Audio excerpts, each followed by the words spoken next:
जो आपस में टकराए, होता है नहीं? तो देखो सामने वो चक्कर लगा हुआ है ना। हाँ, तो उस चक्कर में देखने में आता है कि सभी आत्माएं ऊपर में ही रहती हैं, वहीं से आती हैं इस चक्कर में। तो बाप बैठ करके समझाते हैं कि बच्चे अब ये समझना तो है बहुत सहज,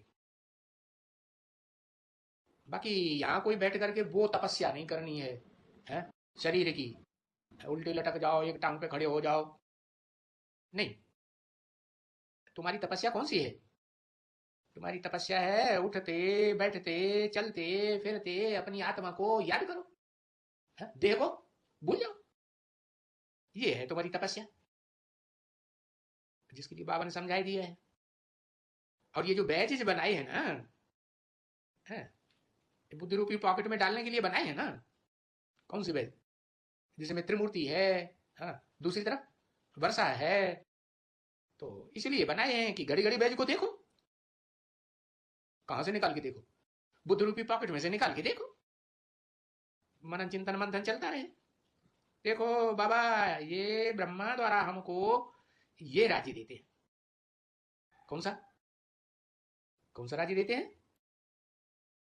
हाँ? स्वर्ग का राज्य देते हैं। हाँ? स्वर्ग एक तरह का कि दो तरह का?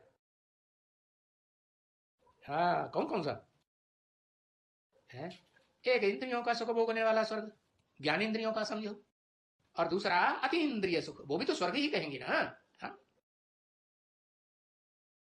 तो भले भूल जाते हैं, बुद्धि में बात निकल जाती है ना कभी कभी, तो फिर क्या करो, झट से पॉकेट में से निकाल करके वो देख करके फिर खुशी में आ जाना चाहिए। हाँ? क्यों? ये बार बार खुशी में आने की क्या दरकार है? क्योंकि माया घड़ी घड़ी बिगड़ डाल देती है। हाँ? तो माया हमको बुलाई देती है, बहुत बुलाती है।